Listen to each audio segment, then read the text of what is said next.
Are you someone who never reaches this plateau and says, I've arrived? When you finish the way of the cross, when you become a guardian, that's not an end point. That's just a starting point for the next thing.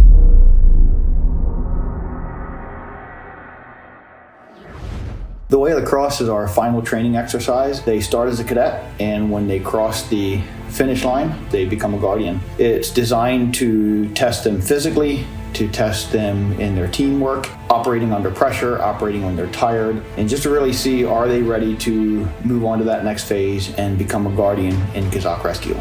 They're going to be an event that lasts about 54 hours long. It starts at 2 o'clock in the morning on the first day. It runs until somewhere around 8 o'clock in the morning on the third day. They get 4 hours of sleep a night at the most. That includes the night before it starts.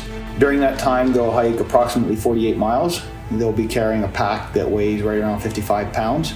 And they'll have about 3,150 calories for the total event. Just to put that in perspective, just hiking the 48 miles alone for a 150-pound person is going to burn in excess of 10,000 calories.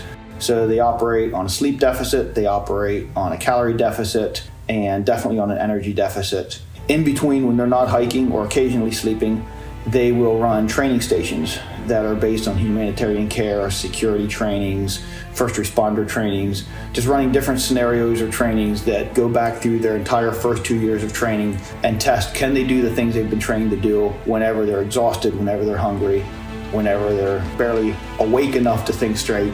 Can they still pull together as a team? Can they still have a great attitude? Most importantly, can they still operate in a way that reflects Christ under those conditions?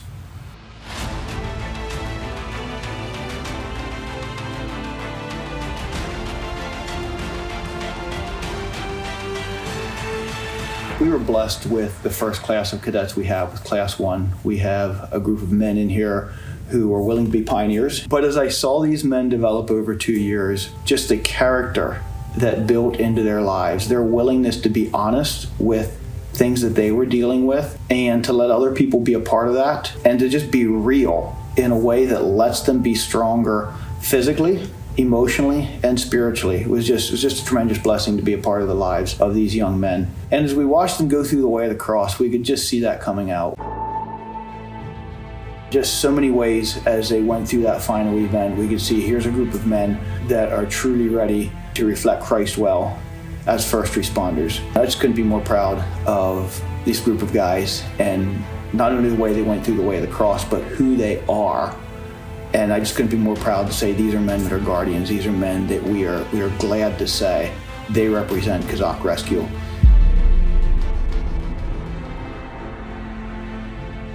When they came off the end of that hike, there was a lot of emotion there.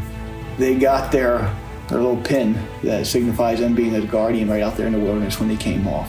And it was really, really a special moment just to see these men who had pushed themselves so hard, body, soul, and spirit. And just to see them complete that final exercise and come off just completely exhausted in their body, but just in their soul and their spirit, they were so alive. And it was just really a privilege to be a part of that in their lives. Class 1, our pioneer class. This truly is a class of honorable men of character. And Class 1 designed a badge for their class. It's their own unique badge. And on that badge, it says Esse Quam Videre. That is Latin for to be and not merely appear. And I just want to say that every man in this class that wears that logo wears it as an accurate description of their character and of the way they live their life. To a man, they live out the motto that they wear. Ladies and gentlemen, the first ever Chazak Guardians.